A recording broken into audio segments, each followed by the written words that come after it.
this.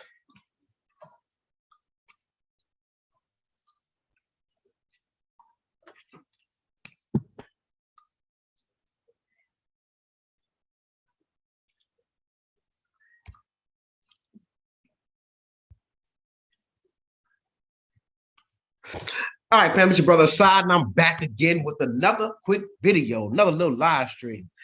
Yeah, so make sure you like, comment, and subscribe, and hit the notifications bell so that you'll be notified when we drop new material on this channel. Secondly, in terms of housekeeping, I got to give a special and a significant and a particular and a peculiar type of love to my South African family for all the love you guys have shown this channel. Myself, my wife, my children, we greatly appreciate it. I just decided to go live. I was supposed to have a meeting with a sister from SA who is building libraries. And hold on, let me get this gum out of my mouth.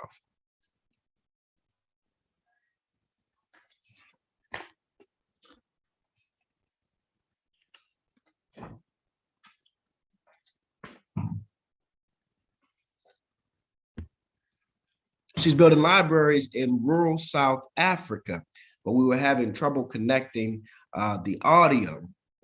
So hopefully she can see this video and maybe she'll jump on the thread. So I have posted the link in the chat box on YouTube. So if anyone wants to jump in and just have a chat, run it with me, it's cool with me. Let me see who I see. People been waiting to hear about the rest of the visas, man. I wish I had an update, but I mean, I wish I had an update. I don't have no update. And we still waiting. We still in the waiting posture.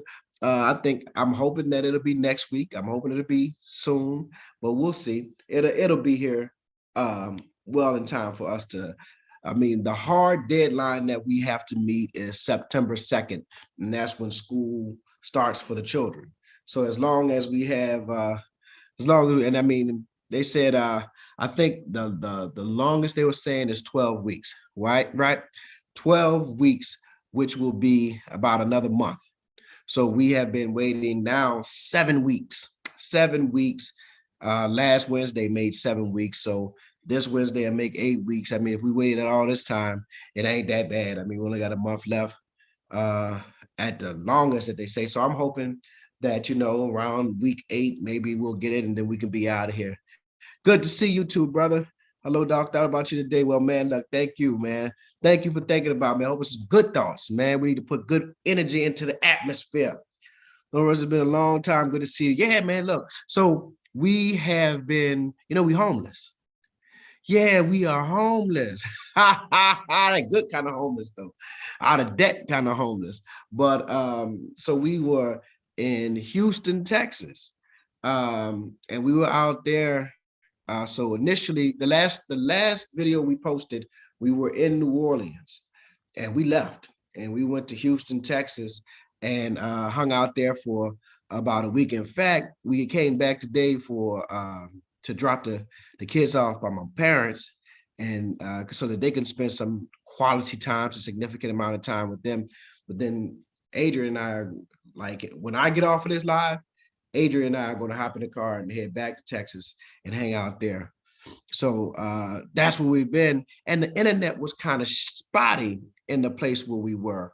And plus, we were really hanging out. We took the kids zip lining and swimming in different parks and stuff like that. So we had a great time. So we were kind of preoccupied and not jumping on doing videos. But we back. Apparently, there's a deadlock. That's right. There is a deadlock. So they said that when they moved apparently before January 2022, you could get your these visas were being processed at like satellite locations and satellite consulate locations. Then in 2022, to stave off against corruption and people creating illegal visas, they put them all in all of the processing of visas more than 90 days goes to Pretoria. Well, that created a backlog, and apparently they have been hiring people to kind of come in and help get this backlog. Hope you make it before we get there. July, I was having to go black July 12th. Love to meet you person. Definitely, man. Me too. I hope so too. I mean, our plane tickets are already bought. Our plane tickets are already bought. So we want to get there and have a great time.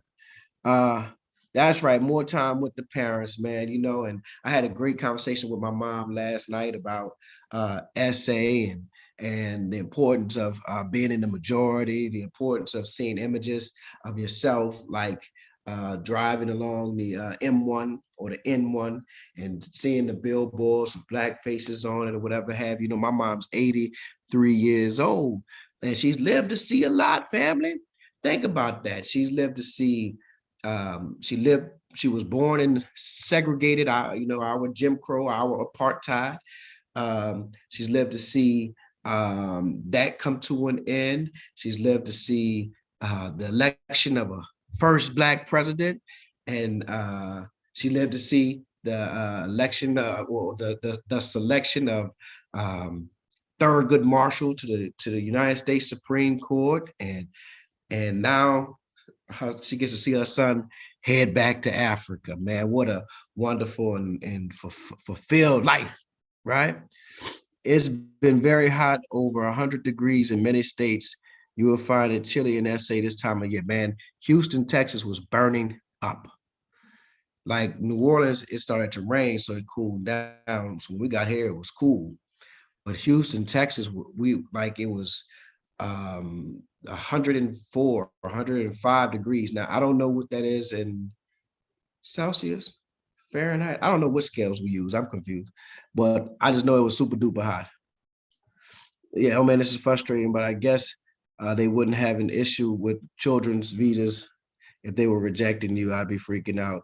I'm super impatient. Yeah, me too, man. I'm super impatient, but you know what? This is how lessons get taught. This is how, if you believe in God or Allah or the universe, however, ancestors, whomever, this is how they teach you patience. Because I'm one of the most impatient people out there, right? I told you we had a 10-year plan to move to SA and we turned that into a 2. I'm impatient. Yeah, I'm impatient. Yes, indeed. So, but this is how you learn it. Called Alive. Grateful for you guys.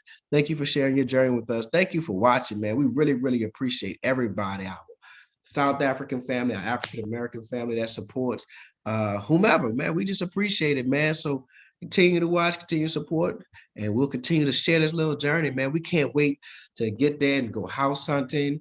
The kids show the footage of the kids starting the first day of school, and get the eldest on. He agreed to come on and talk about how, after maybe about being a month after being there for about a month or two, to come in and tell how he feels about SA. So you should show your parents. Well, I'll ask them. Now, actually, if you want to see, we did a video and it says family business is in one of our, it's still up there. And I interviewed my dad, my sister, and my mom, and they talk about growing up in the segregated South and what it was like. My mom talks about growing up because she's not from New Orleans. My mom is from a different part of Louisiana, but my dad is from New Orleans. So, and those are two different worlds. Like New Orleans is its own world. And when my mom grew up, it was much more rural. And it's just very, very, very different. So she talks about that. And like, yeah, so check it out. And then my sister talks about, because she was actually born when schools and stuff were still segregated. So she actually went to all black schools. My sister. So when we talk like, Jim Crow was some far off stuff. No, my sister went to segregated schools. I was the first person in my immediate family that graduated from integrated schools. So nice hearing from you. Nice talking to you. Nice seeing you too. I just watched Angola floods and thought of you. What's Angola floods? Oh, Lord. Good to see you guys are in good health, my brother. Yeah, we bounced back. Let me tell you something. That new COVID, that ain't the old COVID. The old COVID had me sick for 2 days, and I wasn't really sick. I was just felt lethargic, right? And this new COVID, yeah, I mean, my wife, I don't know if y'all hear, she's in another room, but yeah, she's still coughing. I'm still coughing. We have tested negative. So we're negative, but these lingering symptoms are still there, man. I mean, I have both vaccinations and I have been boosted. It is just it wasn't like dog or definitely sick, but that cough and that yeah, that cough, man, it just stuck with me for a long period of time, and it's finally going away. I haven't been coughing as much today, but I it has been there. This is the first live that I caught with you guys. Well, I'm glad you called, and this was an impromptu live, an impromptu. I had like I said, so anyway, so I really didn't have anything. I was hoping somebody wanted to jump on. I put the link in the description. I mean, in the YouTube chat. I was hoping somebody wanted to jump on and talk, have a conversation, check up, let me know what's going on in your world. Uh, I really didn't have much to say. I figured it was time to check in after we had been gone. Um, you know, after we had been. Oh, I didn't see. This would happen when you do too much. Yeah, boom. All right. After we had been away for a little while, it's crazy. You look healthy. Thank you. Thank you very much. But you know what I did? I got on the scale today, and yeah, I got to hurry up and get my life back. I got to get back in that gym and start working out and get rid of this fat face. Just like that. Bam, bam, bam. Just like that. I got to get it. Then I got to do some, Angola prison. Okay. Yeah, give y'all some information on the Angola prison. Why is it called Angola? Why is the Louisiana State Penitentiary called Angola? Right? Why did they name a penitentiary in Louisiana after an African country? What sense did it make? Well, before it was a penitentiary, it was a plantation. And the slaves that lived on that plantation, the majority of them came from Angola and the Congo. So when the state bought this land to open the prison, they named the city, they created a city, they named that city Angola. And the penitentiary is the Louisiana State Penitentiary at Angola. And until this very day, at Angola, they have men on horses. This is honestly facts. They have men on horses, and they have people and Black people or prisoners in the fields, still working fields and working crops.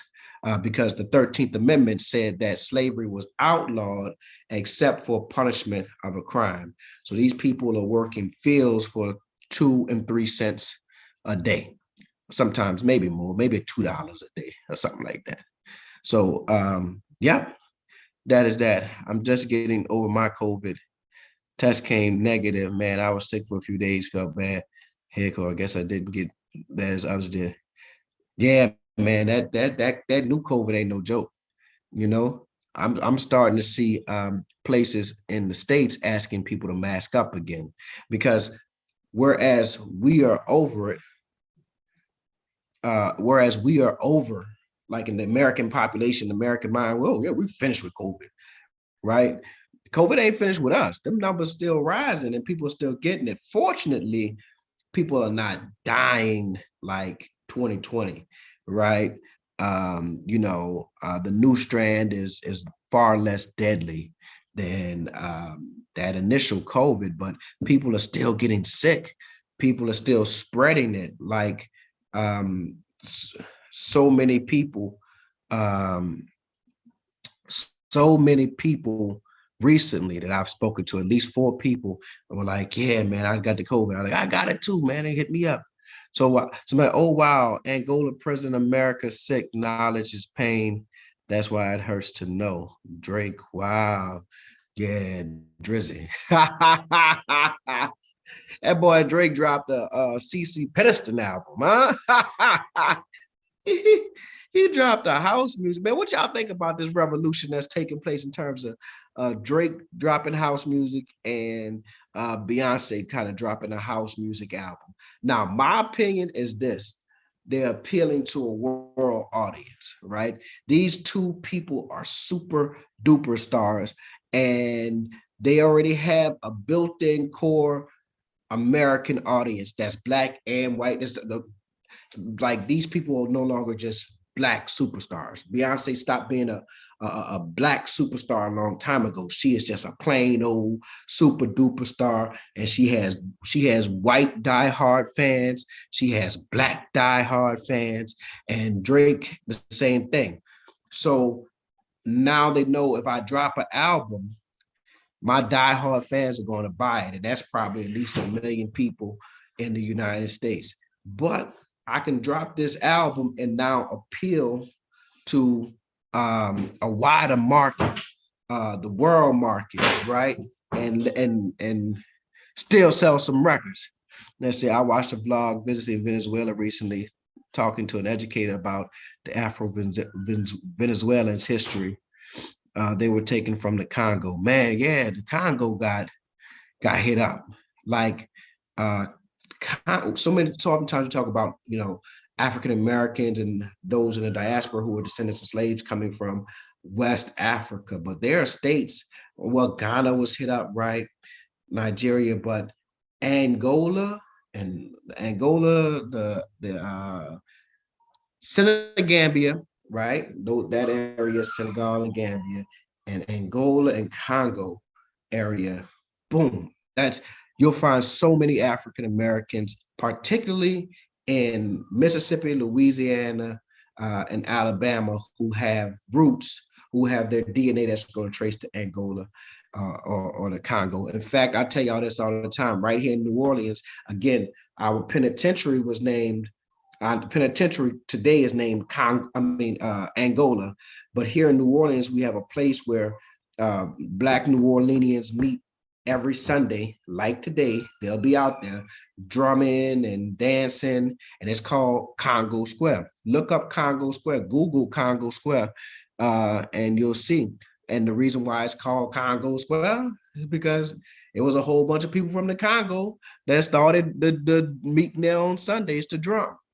So yeah, they are looking to cross the international audience. They're talking about Drake and Beyonce. I think they had crossed already to international audience, but I think the international audience right now is on like that house music sound. So they figured, hey, I'm gonna cash in. I like it. I like it. I mean, I think like aren't we tired of the same thing? Aren't we tired of the same rapping about killing people and drug dealing? At least Drake gave us something. Hey, put this on, you could dance to it or whatever have you, work out to it. It really sounds like great workout music, like getting on the treadmill and running because of the tempo. So I work in a prison, and it's like an adult day camp for inmates. Every prison have their theme. Angola is more hardcore and redneck run. Big old facts. Big old facts. And yeah, yeah, I don't never want to go to prison. And when I go into part of my job is to go into prisons, to go into local jails to see my clients. And man, you're looking at destitute, horrible situations. Facts. Like I would never want to go to prison. And I think that there is a movement to abolish prisons. I just don't know what you replace it with once you have created this system and it's been cemented for so long. And the American populace believes that if you commit a crime, you're supposed to go to prison and do time. And I believe that prisons should be reserved for 3 types of crimes: murder, rape, and public corruption. If you're a politician and you work for the government, if you've stolen money, you should go to prison.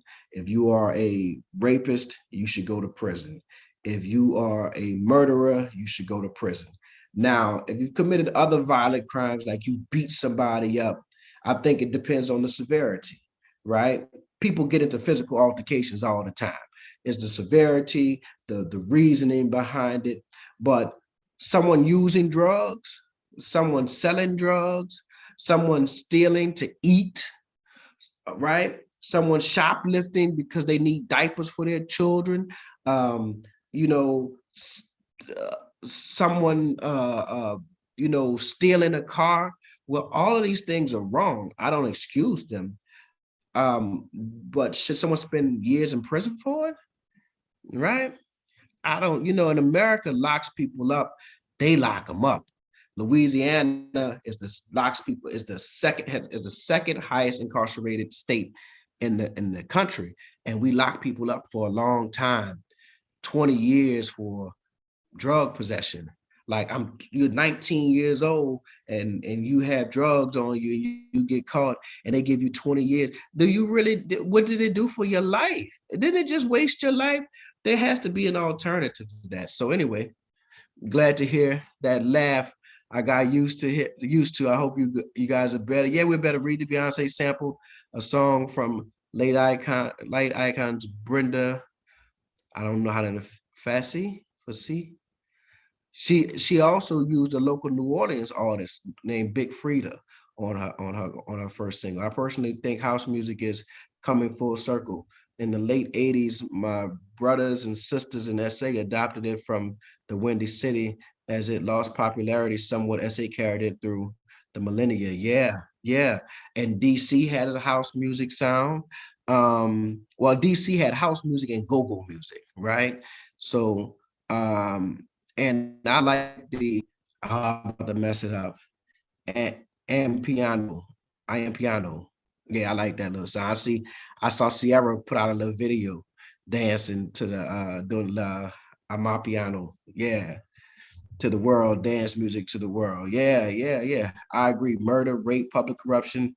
That's an amazing approach. Yeah, I mean, I don't think a whole lot of people need to be in jail because a lot of times when we look at the root causes of crime, I mean, this is what most criminologists and sociologists will tell you, that the root causes of crime are poverty.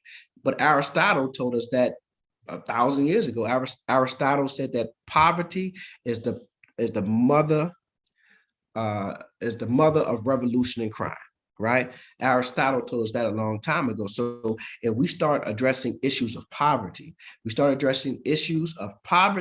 then we will see a reduction in crime, whether that's in South Africa or in the southern United States or New Orleans, wherever have you. Places where you find high poverty, you're going to find high crime. And you know what else you're going to find? You're going to find places where you find high poverty, you find high crime, you find poor education, and you find high rates of communicable diseases, right? So there must be a focus on poverty. Eradicate poverty, you not only improve your public safety, you improve your public health. But we seem to be focused on America. I don't know how it is in SA or in other countries, but America likes locking people up. America likes putting you in jail, man, for the least amount of whatever you do, right? So, yeah, especially if you're a black person. If you're a black man and you haven't been to jail, you lucky. Yeah, you lucky. Bam, bam, bam, just like that. They'll lock you up and you'll be gone for 20 and 30 years. And your whole life, and it'd be like, you didn't kill nobody. You were selling drugs, but you got 30 years in prison. The message is unacceptable. Selling strong black singlehood when the Nicki, Cardi B are none of it. They are intact families. Money and images are unsuspecting generations. Yeah, I have been critiquing rap music for the last year or so. I think the images are dangerous. The language that they put out, not all of rap, of course, but far too much of it is just, it's not healthy. You can't sit down and listen to Murder, Kill, calling women B's and H's and all that good stuff and think that is healthy for your brain. If you are what you eat, you also are what you feed your brain. So Dr. Asad Educator teach us, man, stop it. I ain't that guy. They say COVID BA4 and BA5 will get past the vaccine and natural immunity from those who previously had COVID. Vaccine companies are now working to update the man. Listen, I don't doubt it. these viruses are smart. These viruses are smart. You know, they know how to uh, uh, mutate is the word. They know how to mutate so that they can infect more people, even if it means to become weaker. I think, and y'all could double check this. Don't quote this now. I heard doctor. No, don't do that. But I heard that the original flu, well, the original flu was like a Spanish flu here in the United States, and it killed a whole bunch of people. But it mutated so much that it became the yearly annual flu that we go and get a flu shot, and it's not, you know, people die sometimes from it, but it's not this deadly scary disease. Often I don't get flu shots, right? But so I think that's the future of COVID will eventually mutate to where it's not a deadly disease, and you just be like, man, you know, I had COVID the other day. Really, that's where we are now, right? Because that's where I am. We're like, yeah, you know, I had COVID the other day. I ain't died from it. It just made me sick, you know, and it slowed me down for about a week and a half. If I'm really honest, right? For about a week and a half. But you know, there was one day where I felt like, you know, the ancestors was trying to call me home. They was trying to call me home, but it was only one day after that I started to gradually feel better. But you know, and it wasn't until maybe about 2 or 3 days ago that I just felt 100% myself. You know, let's discuss your engagement with WITS. What do you plan to do, man? I plan to do a lot. So the research proposal that I sent to WITS was on distant cousins. So distant cousins, let's talk about what that was that. I plan to examine racial identity in South Africa and compare it to Black New Orleanians. So what I see in South Africa is coming from New Orleans, we have what we call a group of racially mixed individuals who have been historically racially mixed, who are called Creoles, right? Now, there is an identity with Creole.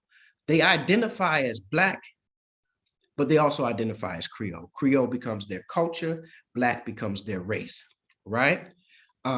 So I'm going to do a comparison and contrast, well, just a comparison between the Black, well, not, no, no, let me say, Black Americans in New Orleans, Black Creoles in New Orleans, Black South Africans, and then examine Black coloreds, right? Now, there's a man, a good friend of mine, Dr. Blair Proctor, who wrote his dissertation on the coloreds and comparing the coloreds and the Creoles. But what I'm looking for is racial identity, right? Mainly of the Black South Africans versus Black Americans. Here's what I mean. Do Black South Africans identify as Black first or Zulu first, right? Those are some of the questions that I would like to know. What does Blackness mean in the South African context? Does it mean the same thing in the American context? For instance, I was sitting around a table with a group of Indian Americans. Now, there is a stereotype that Indian Americans are supposed to become doctors. That is the stereotype, right? Or engineers. Oddly enough, that is the stereotype of Nigerians, that they become engineers or doctors here in the United States, right? So I'm sitting around this table with some white people at the table with some Indians, it's myself, whatever have you. And the Indian lady said, you know, she was talking about growing up, you know, coming up. She was like, oh, I'm Desi, is what's the language she used, Desi. She said, I'm Desi. And you know, so I was reading the MCAT when I was 4 years old. When you guys were doing your ABCs, I was doing the MCAT. Ha ha ha. So there's a group expectation. There's a group expectation.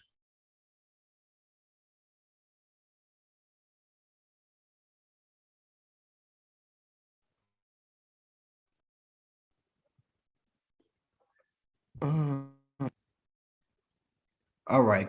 Looks like I'm back. Looks like I'm back. All right. So there's a group expectation that that that as a Indian American, I mean Indian from the continent, right? from the country, not from Native Americans, that she is supposed to be a doctor. So there's a group expectation, a racialized expectation. So my question is begin here. Well, what is the racialized expectation of Black Americans? What are we supposed to be? You know, stereotypically, someone would say, "Oh, you're going to be basketball players and entertainers." However, that is such a small portion of us. So, what are the racialized expectations? And if Black Americans have a racialized expectation, then the question then becomes, what is the racialized expectation of Black South Africans, right?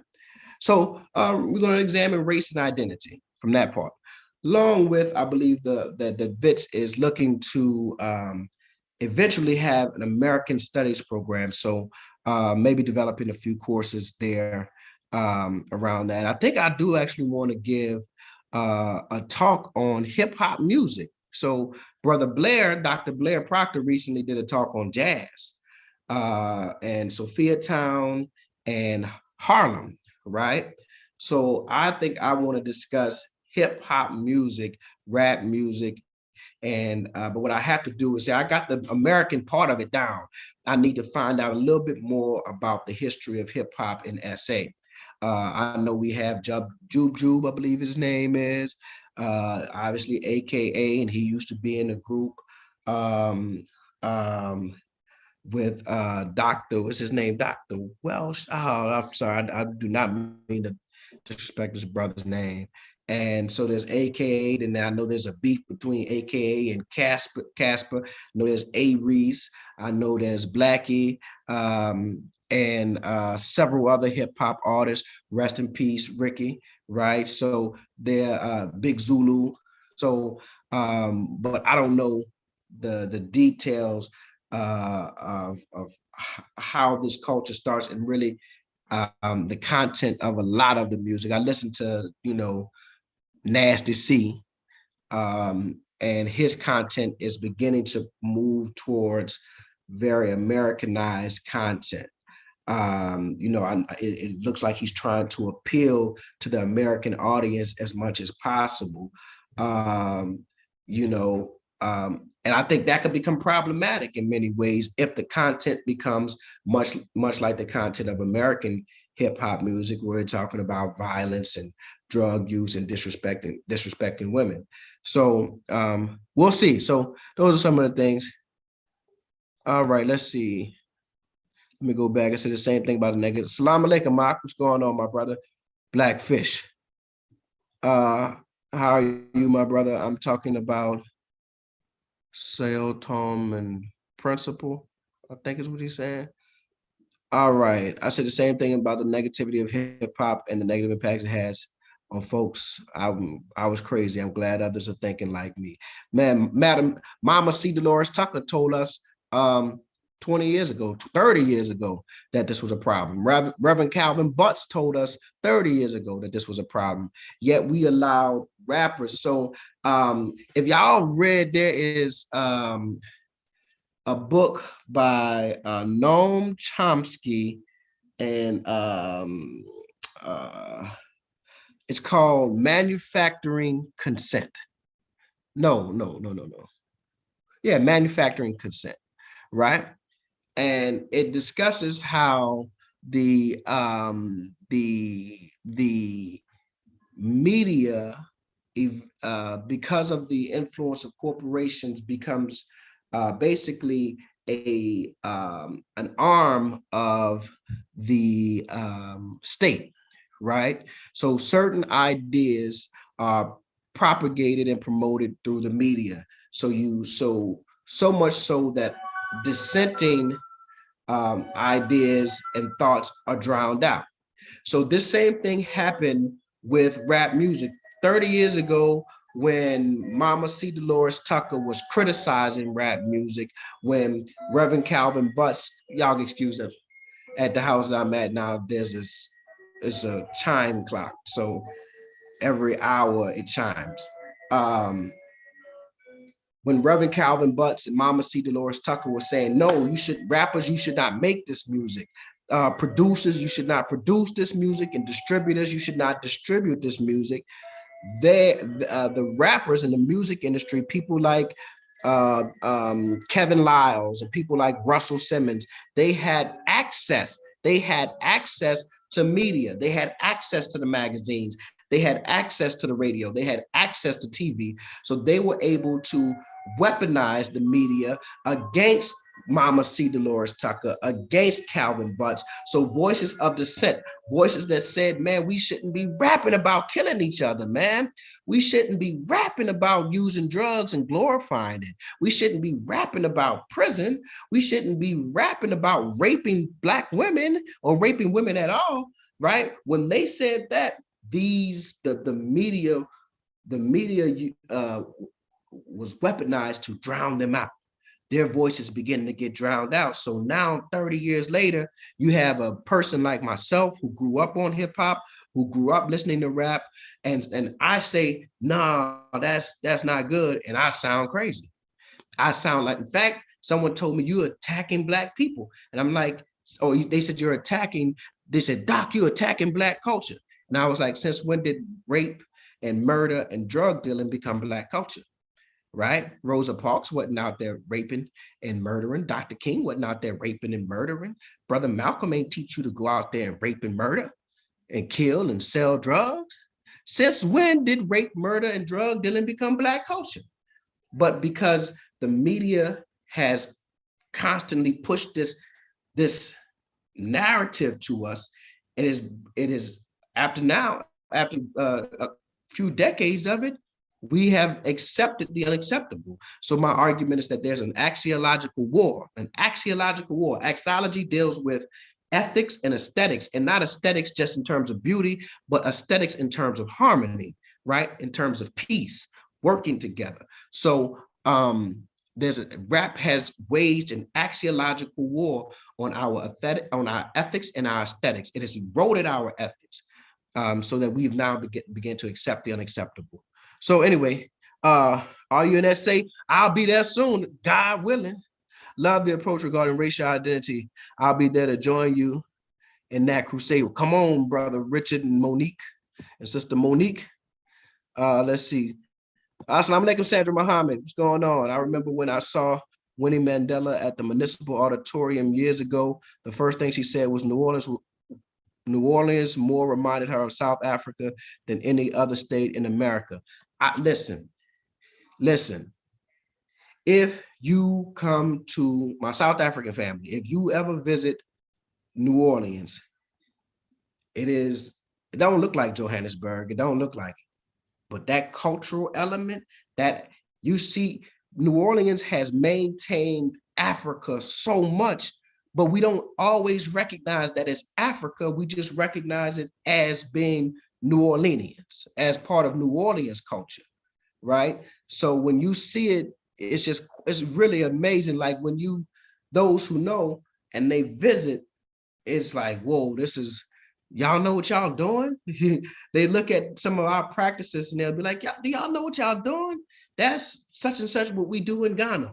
Or that's such and such what we do in Nigeria. Or this is what we do in Angola or Cameroon.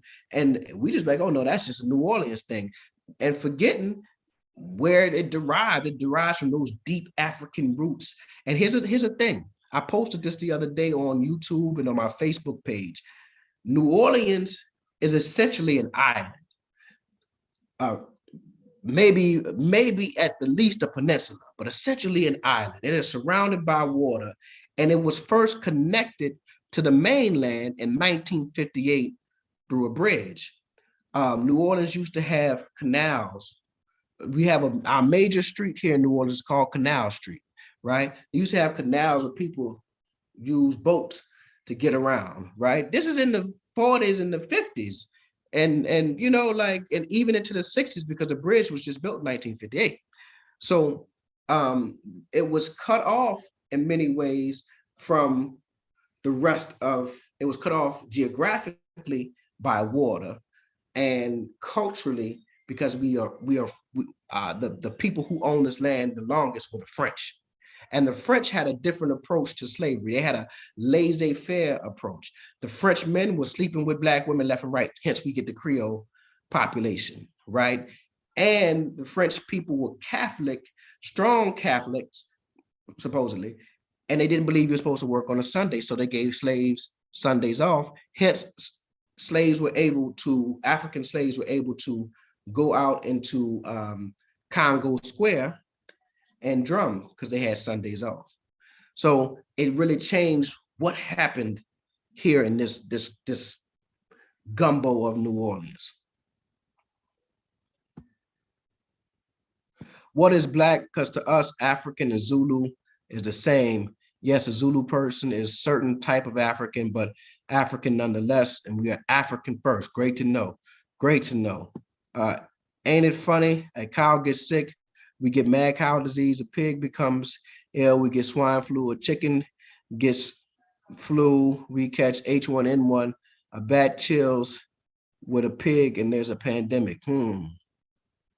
A talk on hip hop and how it's helped to form our culture here and abroad, I feel will create a ton of great dialogue between USA. I'm telling you, hip hop is a strong medium, and it must be examined, and it must be critiqued, and it has its pluses and a whole lot of negatives. Love the critical analysis. Thank you, Sister Sandra. Let's see, Dr. Sai, your voice is definitely needed in the conversation. You will definitely have a great reference point. Thank you, brother. I appreciate that. Did you know that 80% of the talcum used in cell phones, laptops, hard drives, along with 30 billion cubic meters of natural gas comes from the Congo? I'm tired of Africans getting robbed. Man, listen, they got to stop it. They got to stop it. I'm just saying this because the elders were beaten down when I said it. Yeah. See, I'm going to tell you, Sister Sandra, what happens was that the elders like C. Dolores Tucker and Calvin Butts, they were not hip hoppers. So they just heard the music and was like, that's bad. But what was weaponized against them was that they didn't come from the hip hop generation. They can't weaponize that against me. I was born in hip hop. I was born in rap. I know all the old rappers. I know all the new rappers. You can't hit me with that, right? You know, so yeah, I'm not a youngster. I'm not a 20-year-old listening to whoever they follow nowadays, King Von and Lil Durk and all them people, but I know who they are. But you cannot deny that I come from the hip hop community, the hip hop generation. So it's like an insider. I'm an insider that has now become an outsider. I know the information. I know what these rappers are rapping about. You can't convince me otherwise. I can sing the rap songs better than some of the rappers can sing their own song, right? I know the lyrics. So, and I know the ones who are really about that, and I know the ones who are really not.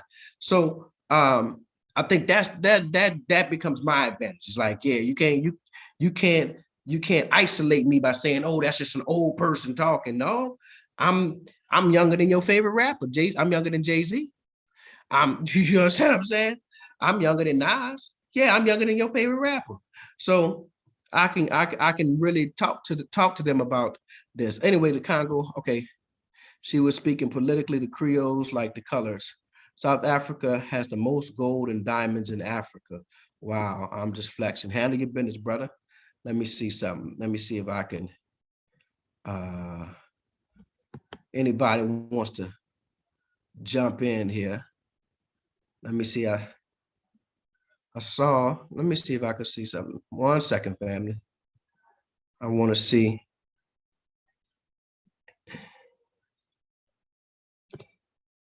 Everything don't always go the way you need it to go. All right. All right, let me see. I'm about to see if I could add this sister who was supposed to come on and talk about building libraries in rural South Africa. So let's see. All right.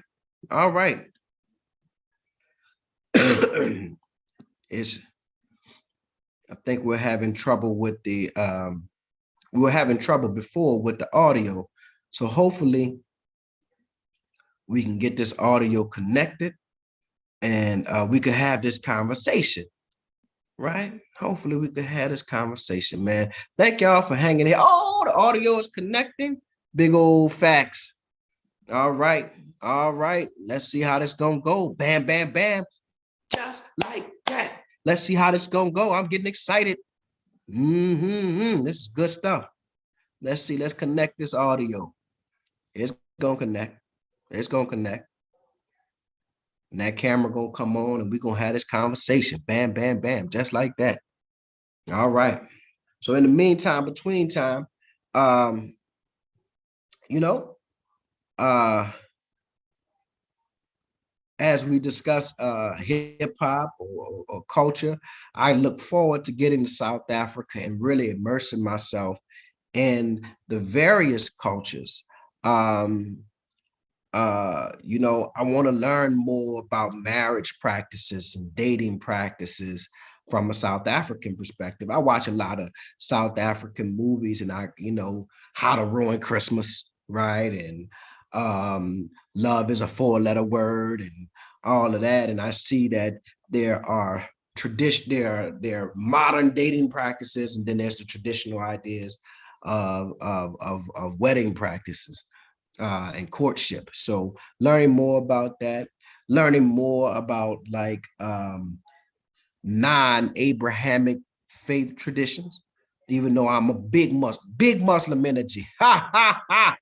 Big Muslim energy. I want to learn more about the non-Abrahamic faith, traditional faith practices and the beliefs and understanding the infrastructure of the faith system. Man, it looks like we having trouble with this audio, man. Man, I wanted to get this sister on. Yeah, so I look forward to learning more about that. Um, I do, here's something that I find, even though Black Americans are Black Americans and Black South Africans are Black South Africans, I do see that there is a a similarity. There's also similarity between Black Americans and colored South Africans in many ways, which Dr. Blair and I had a conversation about that. And, he kind of hit me to the game or put that on my mind, change my, show me a different perspective. Yeah, I'm really interested in getting to learn the culture. I'm gonna find me a tutorer that's gonna teach me some Zulu. Yeah. And then I might learn a little Afrikaans. Yeah, I'm gonna learn me a couple of languages, Yeah, yebo. Yeah, yebo. Yeah. Ha ha ha ha ha ha. Yebo. Yeah, I think I got it. I got it. Let me know if I got it. Yeah. So let me see. Let me get back on the old YouTube and see what I can see. Let me boom. I don't know if this sister gonna be able to connect through that thing. Look like we having trouble still getting her to connect. So, oh man, let me see here. Oh man, I really thought she was gonna be able to connect. Let me see.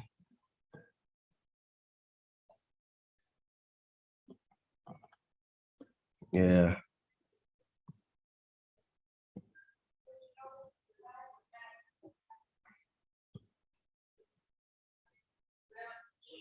Let me see, family. Is it going to work?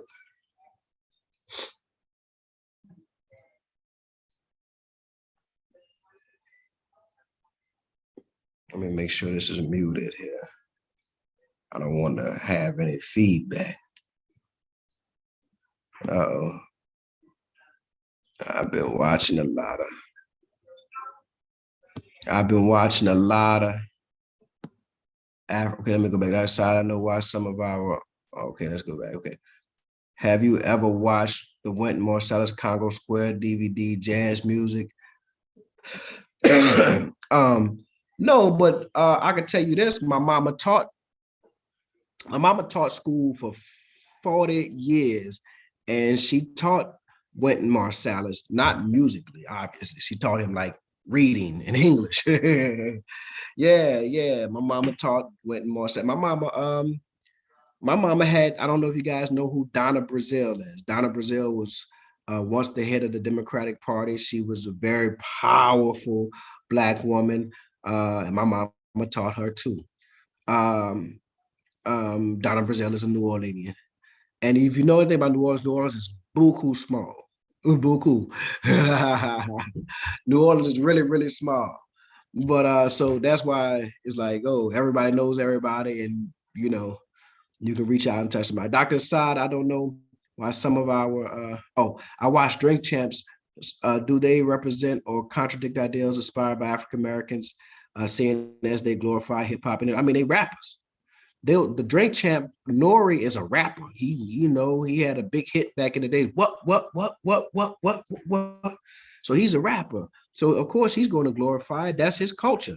I mean, that's what he has chosen. That's his profession. That's what he's chosen to do. Now, look at Drink Champs. These men are sitting around drinking alcohol, a whole bunch of it, passing around, trying to get you as drunk as possible, and smoking weed. Now, listen, I believe grown people should be allowed to do what grown people want to do, right? Um, but the show is centered around drinking and getting high. You know, have we not matured past that? That's something that a 20-year-old could come up with. You follow what I'm saying? But Nori, you 43, 44, 45 years old, we grown men with children and mortgages. Think about that. Like, could we not come up with a more mature way to have a conversation? But I mean, that's just my critique of it. Dr. Side, I don't know why some of our own give us hell for going to Africa. I remember the first time folks was like, why do you want to go there? After going 4 times, some friends now want to go. Yeah, see, you're a pioneer, brother. You have to be a pioneer. You have to lead the way. Some of our people are sitting back watching right now saying, I'm going to see what happened with Doc. And if I go over there and I'm successful and living a good life, guess what they're going to say? Man, I need to get over there, right? It takes those of us who are willing to risk it, right? There's a level of courage. There's a level of bravery to leave everything that you've ever known to be normal and go somewhere else. Because you see potential there, you see something better, and so it's going to require those of us who are willing to do what we have to do to go, and then other people will follow suit, right? So there's going to first they're going to laugh at you. First they're going to ignore you, then laugh at you and fight you, and then you win, right? Brother Side, I've been watching a lot of African TV movies, entertainment. When I return to watch Black American programs, I feel like I'm watching white people in black skin. Warrior Truth. You said something very important there. Yeah, you said something very important there. You could see how we have been inculcated with white American ideas, philosophies, thoughts, positionality, right? So let me see something here. Did the sister be able to log on? Her audio is not connected. Let's see.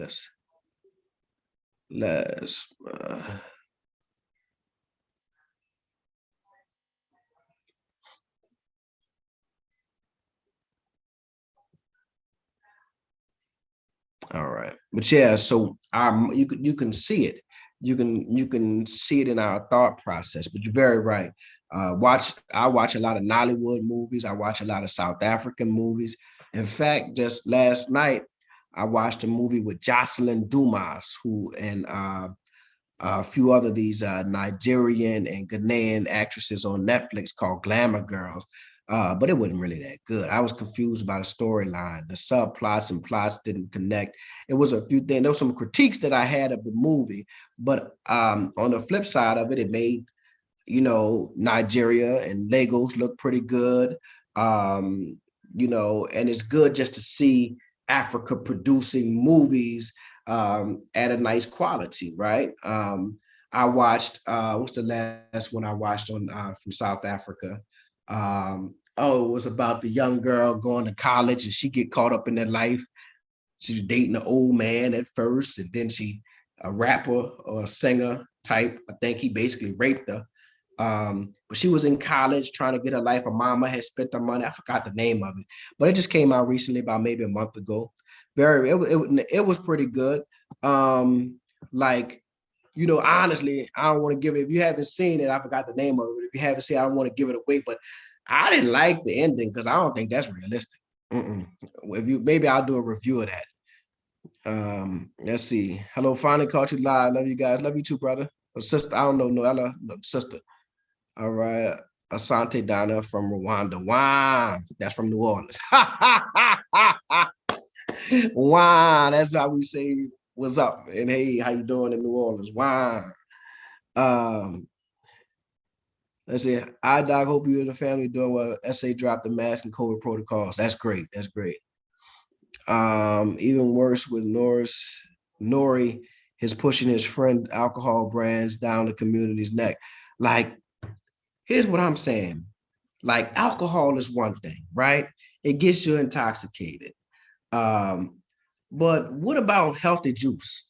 Like, no rappers ever come out with, I think maybe one, like, I think Styles P from the Locks came out with like a healthy juice, like a green juice, something that's going to actually, alcohol, you drink alcohol, enough alcohol is going to lead to cirrhosis of the liver.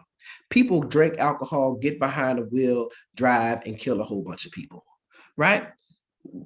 And I understand that the Bible even talks about Jesus turning water into wine, and Paul saying it's all right to have a little alcohol. Muslims or we don't drink alcohol, so maybe I'm extra hard on it, right? But I'm not. I don't get mad at people for drinking. What I'm saying is, there ain't no other alternatives. We can't. Is that the only thing we can sell to our people, right? Is that the only drugs and alcohol? We can't sell them healthy food, healthy green juices, right? Grapefruit juices, something, brother. You gotta sell them, something that's going that's it's an intoxicant. And the root word of intoxicant is toxic. You feel me? It's toxic. It's not supposed to be in your body. Um, but I just say, man, can we do other things? Shout out to Rick Ross for opening wing shops and employing a whole bunch of black people. I can't get mad at that. I can't get mad at that. However, we know eating a whole bunch of fried chicken, it gives you, hypertension. It's gonna put you in the hospital eventually. Facts. You can't eat that every day. No, no, no, no, no. You can't eat that every day. You're gonna end up in ICU. Is Mardi Gras still popping? Yeah, Mardi Gras was February, and it was crazy. It was crazy. Like, I didn't think it was the best idea to have it, but apparently nothing happened. I was like, man, it's too many people standing in close proximity. First of all, I don't do Mardi Gras, but too many people standing in close proximity. And I'm just like, it's a super spreader. But they had it, and we haven't seen we've seen a rise in numbers, but that's happening nationally anyway. An ordinary black person can easily be middle class in South Africa. Facts, facts. That dollar to rand ratio works in our benefit. But now here's the problem. Here's what I want my black Americans to really think about as you continue to move to South Africa or look at South Africa. We don't want our enthusiasm to move to South Africa to adversely affect our brothers and sisters. Here's what I mean. I can look at a house that's 3 million rand, which I don't know, maybe it'd be about $200,000 or something like that. That's a fairly cheap house in the United States, right? That's a fairly cheap house. $200,000 you got to steal, right?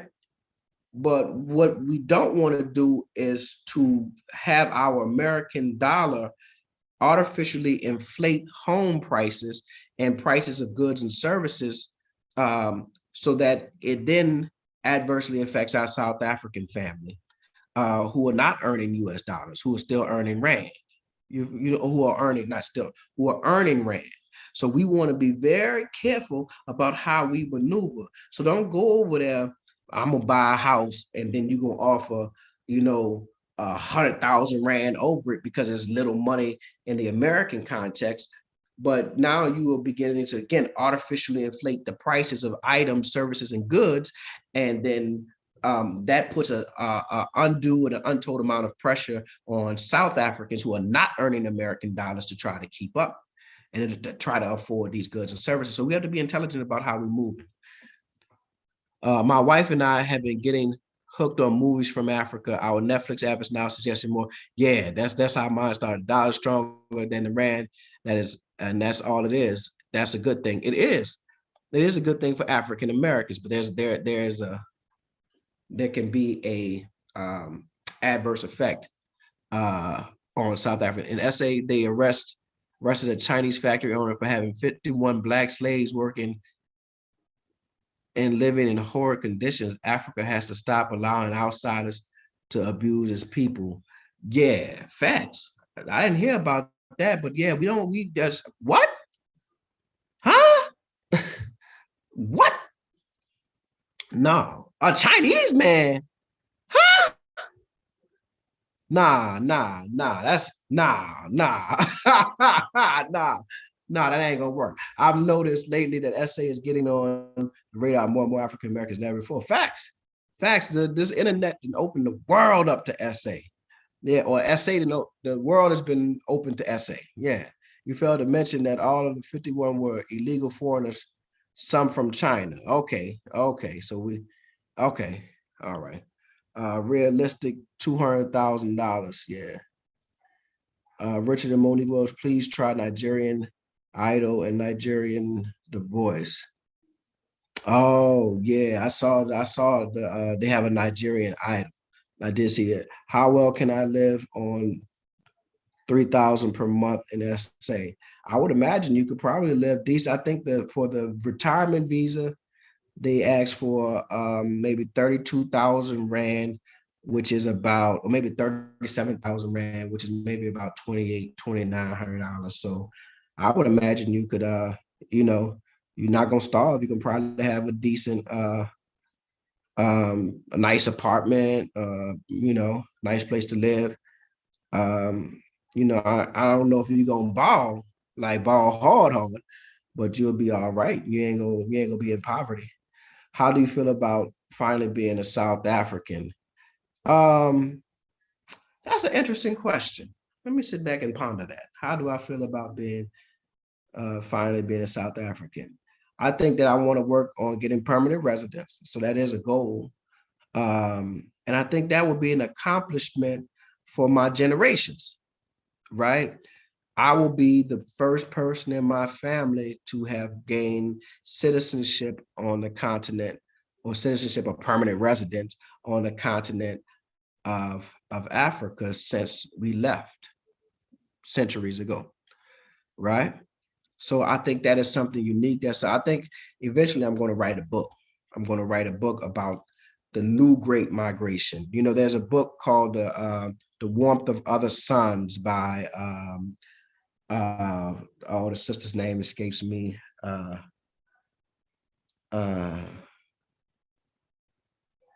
Oh man, the sister's name escapes me. But The Warmth of Other Suns, and is about the Great Migration of African Americans leaving the South and going into different parts of like going into the Midwest, the West, and the East of the United States.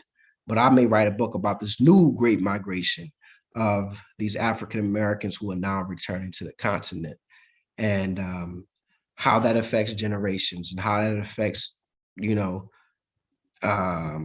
mindsets and self-perception, you know, and what's the motivation behind leaving the United States? Because it's not all just we're trying to escape racism and white supremacy. A lot of this is, I see a lot of Black folk who are business people saying, no, there's an opportunity on this continent to do great business. So how do I feel about that? I'm excited. Hyper realistic, 200,000 is 3.16 million rand. Okay, yeah, good point on inflating prices, especially if you look at Cape Town. Many ordinary South Africans have been priced out of property market due to the ridiculous prices. Right. Isabella Wilkerson, man, that's what I'm talking about. That's what I'm talking about. Bam, bam, bam. Just like that. That's her name, Isabella Wilkerson. Yeah. Excuse me, y'all. Isabella Wilkerson, Warmth of Other Suns, and she has another phenomenal book called Cast. Please read those books. whether you're South African or African Americans, African American, it's great to know about the great migration of African Americans from the South, and that's in the warmth of other suns. But caste, on the other hand, clearly defines who positionality. It clearly defines the position of African Americans in this country as a bottom caste, right? Like the Indian caste system as a bottom caste. And she makes it's a hard argument. It's hard to accept, boy. She even gives this quote about this narrative, this pericope about Dr. King going to India and being introduced to a group of outcasts and or bottom caste, and they said they introduced Dr. King like, oh, he's a bottom caste like us. And Dr. King felt offended at first, like, wait a minute, I'm American. What you mean I'm a bottom caste, right? But they understood positionality. When you are the bottom of your socioeconomic infrastructure, right? You are bottom caste, and Black Americans are the outcast of the United States, no matter how popular we are when we singing and dancing. Level, I love the video when you said you're not moving to Africa to rough it. Facts, I'm not. What do you think about load shedding, electricity power cuts? I think it's intelligent. Let me tell you why. Because right now they're concerned about the grids because of the grids here in the United States and in Texas because of the rising heat and people running their ACs, their air conditioners, the air cons all day, trying to cool their houses off. So the idea that SA says we're gonna save our grid to do a little load shedding 2 hours a day, every couple of weeks or whatever have you, is an inconvenience, but it's not an inconvenience that sounds that horrible. Keep in mind that just here in the United States last year, there was a freeze in Texas that basically dismantled their power grid for months, and people were left in the dark. In New Orleans in October, after Hurricane Ida, lights were off in the city for weeks. We did not have energy, or Entergy is the company. We did not have energy to our homes. We did not have electricity to our homes for weeks, right? So the idea of having a slight inconvenience due to power outages, yeah, we've been dealing with that in the United States too. I think a lot of times the perception is that everything works 100% all the time in the United States. No, we have power outages all the time, especially in hurricane prone cities like Houston, Texas, and New Orleans, Louisiana. When them hurricanes come through, power's going out, right? So do you by chance saw Ashley African video where she was speaking about schools in South Africa?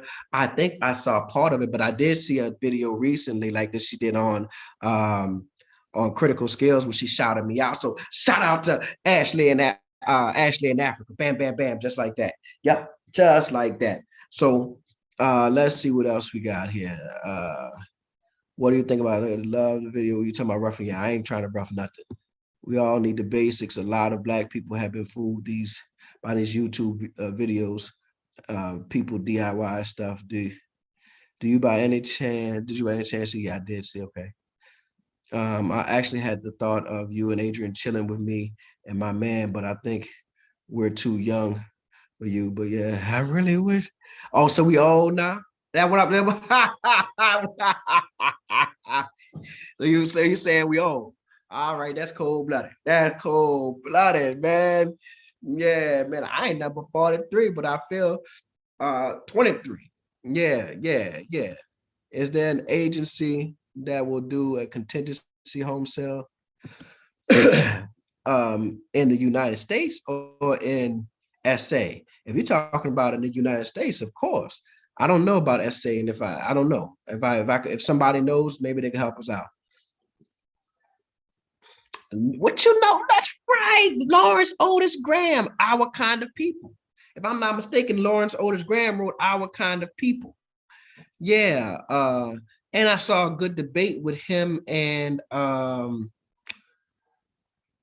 man, he was debating somebody. Yeah, but he recently passed, Yeah, I watched the TYC from Nigeria. They have a program similar to The View in America called Your View. These ladies talk about many issues, mostly on Nigeria, but the whole world. All right. True, I live in Texas. People were without electricity for days in freezing temperatures. There you go. There you go. Electricity spoils us at times as human beings. No, well, spoil me because I'm. Let me tell you something. I need this. I am on a Zoom. I am on the internet, and I like lights. I like it cool in my house. Yeah, I need that. Yeah, yeah, that's why I'm going to SA. Yeah, I need that. How affordable are generators there? I think they're really, and I think they have a great solar system too, but I assume generators are affordable in our context, definitely in the American context, right? You don't need a generator in South Africa. It's just 2 hours sometimes. That's great. And I think they also have something that they like these little boxes that you can use that keep a light plugged up and keep a light in your house for you and maybe plug up one or two other things. So they've definitely found ways to work around um, load shedding. And to me, if it's load shedding that's from 7 p.m. to 9 p.m., I'm going out to a restaurant and sit down and eat or hang out. You know what I'm saying? Spend a little money in a place that has the lights and it has water, and I'll come back home at 9:30 when the lights are back on. I don't think it's that inconvenient. Yeah, I even saw AKA the rapper. I was on his live. I mean, I was watching one of his lives. I wasn't on it. I was watching one of his lives one time and load shedding. And he was like, yeah, it's load shedding tonight. And he was getting ready to bride. So, and he got money. He got a whole lot of money. So, I mean, yeah, big old deal. Who is your favorite South African president? For me, is Table. I don't know how to pronounce the name, but I love Jacob Zuma because he did crime, but he opened a lot of South African youth eyes to what wealth and happiness is. My favorite South African president is Nelson Mandela. Yeah, yeah. I shout out to Jacob Zuma. Shout out to Cyril Ramaphosa.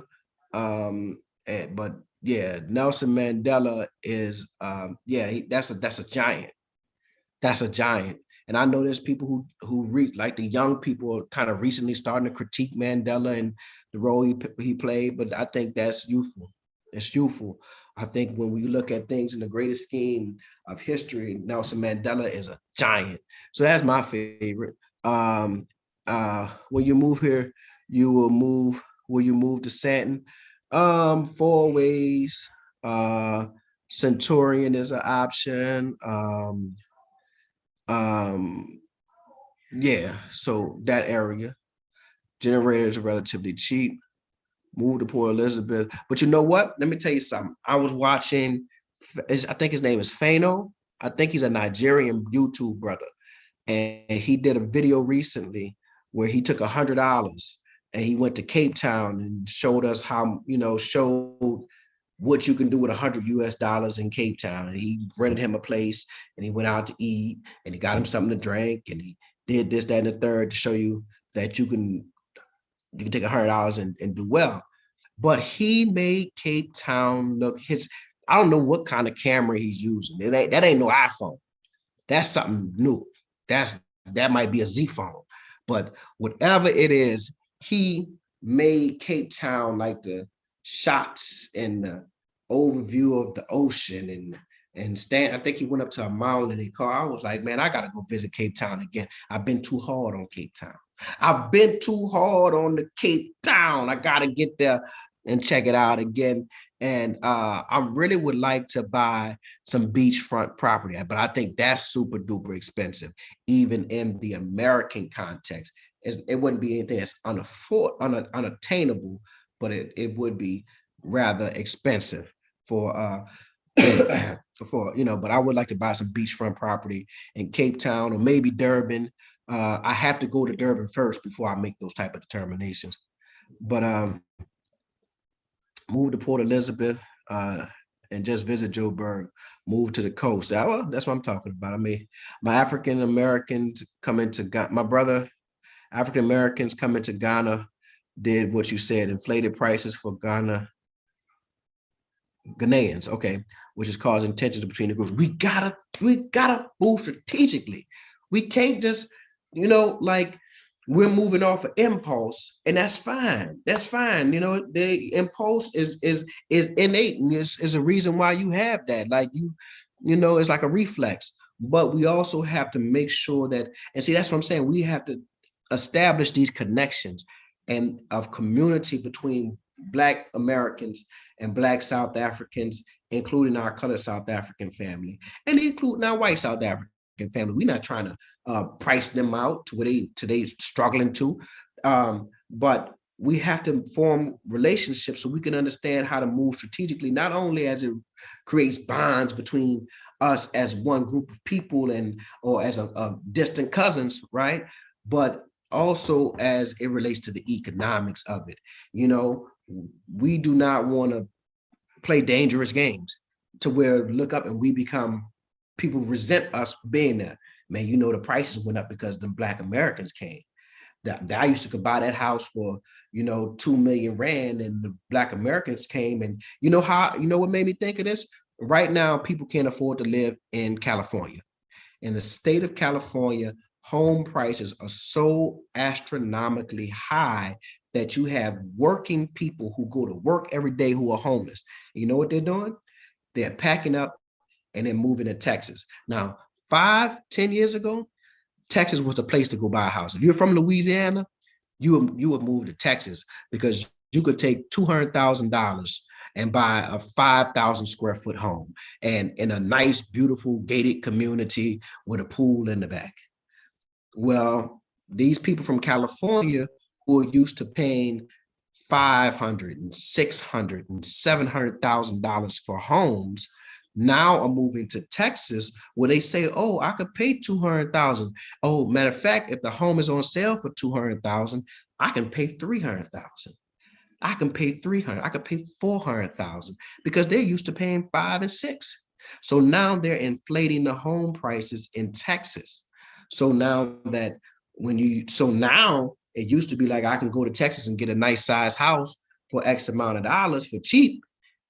Those home prices are inflated because people from California are moving to Texas. So we don't want to be Californians, right? We don't want to be Californians in South Africa. Let me see. Saw this couple from the U.S. who visited SA. They said the best part was doing load shedding because they bonded, something they hardly do because of the activities. Facts. Facts. Let me tell you what I noticed after the storms that pass and they knock out the power. People are out because usually storms cause a lot of damage. Trees are knocked down and branches are everywhere. So everybody's outside cleaning up their yard. This is New Orleans. They cleaning up their yard, putting all those branches from those trees in trash. And I remember one time a storm passed and everybody was outside cleaning up. Hey, neighbor, what's going on? And we're Jazz City, right? We're the birthplace of jazz. And somebody just picked up a horn and started playing while we were outside, cleaning up our yards. And I thought, man, that builds a sense of community. So I could understand how they got a chance to bond without power. But yeah, I don't know. I could bond with the power on. Yeah, I could. Yeah, there are a lot of jazz sessions. Yep. Doc, one thing about SA is there's love for their stick cars. What's a stick car? Ever driven a stick car? I tried to drive there, I almost wrecked the rental. Oh, yeah, yeah. Manual, stick car, manual. Yeah, I don't do that either. Nah, I don't do that either, man. I need to just put it in drive and go. I'm not finna go into one and then the person. You got who want to be doing all that thinking while you driving? No, man, put that thing in drive and go. Yeah, no. Do you think Black South Africans have a lot in common with Black Americans? Yep, absolutely. They have a lot in common, and mainly because they had to deal with apartheid. That is really, sadly enough, apartheid and Jim Crow is what really binds us together. It's knowing what it's like to be othered. It's knowing what it's like to be to have to deal with infrahumanization. Infrahumanization is a terminology that they use when they say there's an in group and an out group, and the out group is less human than the in group. So we know about that. So that type of trauma bonding has brought us close together. Yeah, trauma bonding. But yeah, I do absolutely. This black lock to South Africa is over 300,000 white Americans living. I heard that number on Ashley's in Africa's channel. She said there are over 300,000 white Americans living in SA. I was telling my mama last night, every time I get on a plane to go to SA, it is the most disheartening thing.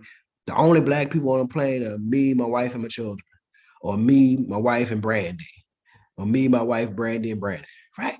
Every time we got on a plane, it's like it's a plane of 300 people and it's 6 or 7 black people on the plane. And out of those 6 or 7, 3 of them are from South Africa. So they actually black South Africans. African Americans ain't on their planes, man. And that's disheartening. Brother Asad, the local news channels in South Africa that will keep you. Oh, yeah, I watch News 24, SABC. I watch them on YouTube. And ENCA, which can be found on YouTube. Yeah, right, okay. The people in Portugal are complaining about Californians inflating the housing market. So you're right, Doc. We got to keep it. We got to think strategically. Joburg has always been a melting pot with people from all over the world. So hopefully pricing out won't happen. Yeah, okay, that's great. That's great. Hopefully it won't. Hopefully it won't. Daughter of, oh, I can't pronounce none of that. My brother don't even think to go to Cape Town. Red people are treating our black people very bad, and they are killing them because they are the ones who govern Cape Town. Durban is a good place. A lot of white Americans live in South Africa. Facts. I keep hearing this. I keep hearing this, man. That's just, Newsroom Africa's black-owned news channel. It is better than bias ENCA. All right, family. Well, we've been on this thing for about 50 minutes. So I just been running my mouth. I wanted to check in and talk with y'all. Y'all know I love y'all, and I look forward to when I get on here and do that video, and I'm holding up my passport with my visa in it, like bam, bam, bam, just like that. African Americans on flights are generally in groups going on vacation. Yeah. But you know what's funny before I go, Brother Hickson, what our black folk will go to the Dominican Republic, right? They will go to Jamaica, which is black too, right? They will definitely talk about I've seen black people standing in front of that damn Eiffel Tower like it's just the greatest thing that they've ever done. All that, all that. But man, all this whole continent, and y'all can't get on the continent to go see but we'll sit here in the United States and talk all that African. We were kings and queens in Africa, but don't want to get on a plane to go see it. So I sometimes I get upset about that. South Africa has a lot of nationality. African Americans won't inflate our house prices. Our housing market is organized, and you have good estate agents. Cool. Much love and respect, Doc. Even Steve Harvey said the white man is here in South Africa. He come here poor and he leaves back to America rich. Thank you, Dr. Assad. Say hi to I will let her know. Family, it was a pleasure talking to y'all today. Rolling with y'all. Y'all have a good one. Y'all have is SA the best country? Is SA the best African country for you? You mean like in terms of opinion, you asking me, should I reconsider SA? I don't know, because something might be getting lost in English. Is SA the best African country for you? Let me say this. If I think you're asking me, do I think it's the best African country? Well, yeah, that's where I'm going. Facts. Yeah. The cost on a plane ticket to Africa versus Jamaica. Yeah, and that's a very good point, 1,000 pieces. But watch this. We were just talking about that dollar to rand ratio. I had an email conversation with somebody. First of all, you can get, if you plan it out and really monitor prices, Well, no, since that war in Ukraine popped off, the prices really inflated. But let's just go back maybe about 2 years. About 2 years ago, you could get a nice plane ticket to South Africa in particular, eight, $900. Yeah, I'm not a rich man. I brought all four of my family, all four of us over there, but $800, $900. If you catch it late, you might be paying 2,000. Right. If you catch it really late, like I'm just going to jump over next week and go, you might be paying 2,000. But let's just say on average, you pay 1,200 bucks. Now, I don't know how much a plane ticket to Jamaica costs, maybe five, six, $700, right? But I do know once you get to that all-inclusive resort in Jamaica, yeah, it's gonna be expensive. It's gonna be really expensive.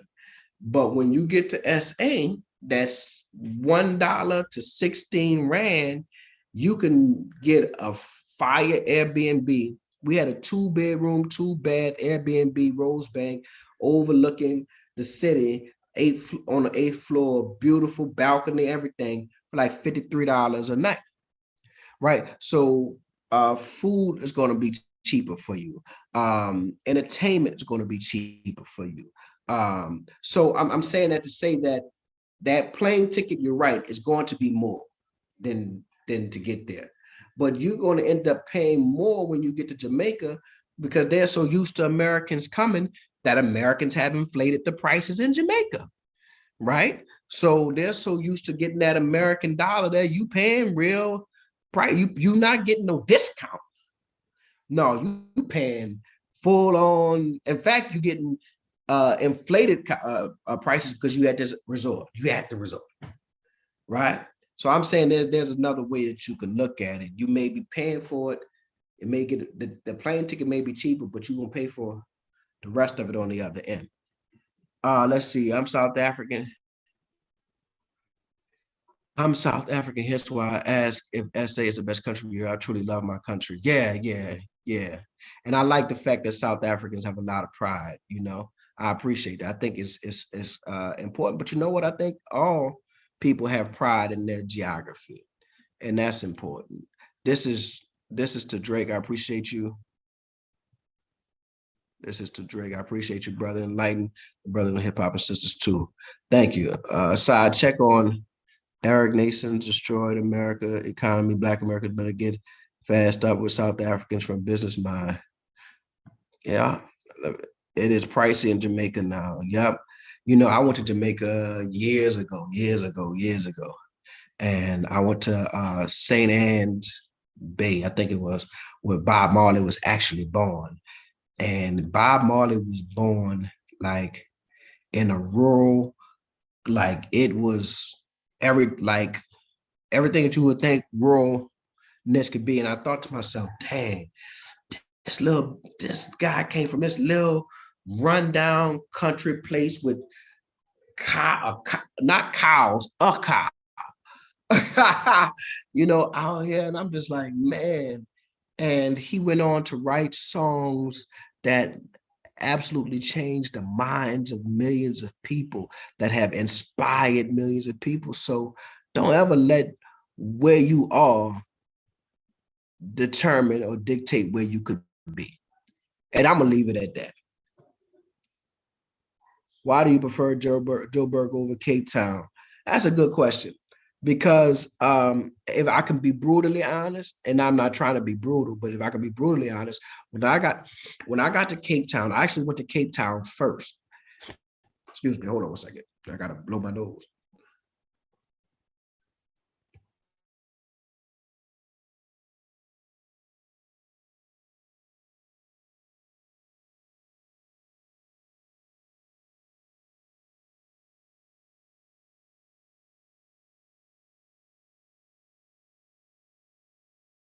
Right. Why do I prefer Cape Town? So when I went to Cape Town first, and we stayed in a section that was rather in the hills, right in the mountains. And I went there and I looked around and I was like,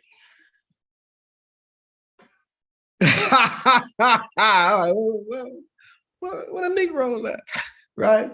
Um, and beautiful. I never thought it wasn't beautiful. It was absolutely beautiful. Table Mountain, beautiful. Bocap, that region, which is like the Muslim region, was beautiful. We went to a great restaurant over there called Bismillah. So I appreciated that. But I saw a lot of Black South Africans, but then where we were staying, then we went to the V&A waterfront. I did see a lot of Black South Africans, but uh, it was kind of more like, yeah, it just didn't, let me just say this, it felt more European. I didn't realize that I was just in the tourist areas, and that's how that felt, you know. So many South Africans have said, nah, man, Cape Town is way more than that, right? There's so much other stuff to see.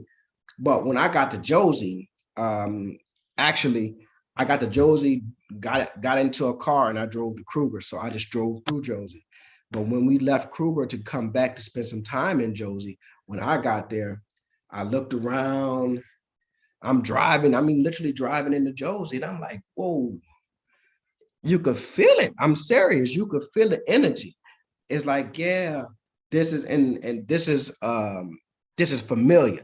I think that's really what it was. Now, maybe if I was from like Malibu, California, where we had mountains and oceans and stuff, maybe Cape Town would have felt familiar. But Josie feels like Houston, Texas. That's why I'm in Houston, Texas, because that's what Josie feels like. Josie feels like Atlanta. It looks like Atlanta. And people ask, well, my South African family, what it's like in the United States? Go to Joseph, just ride around Johannesburg.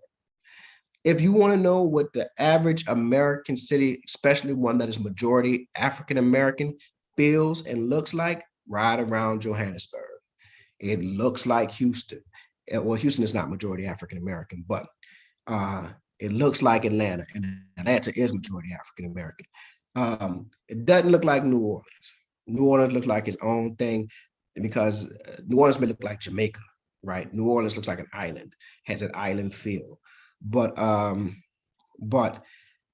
yeah, Dallas, Texas. It looks like a Dallas, Texas. It feels like that. So that's what it was about Josie. It felt familiar. I felt the vibe, and then it just looked like, you know, people out there getting it, like they was getting it.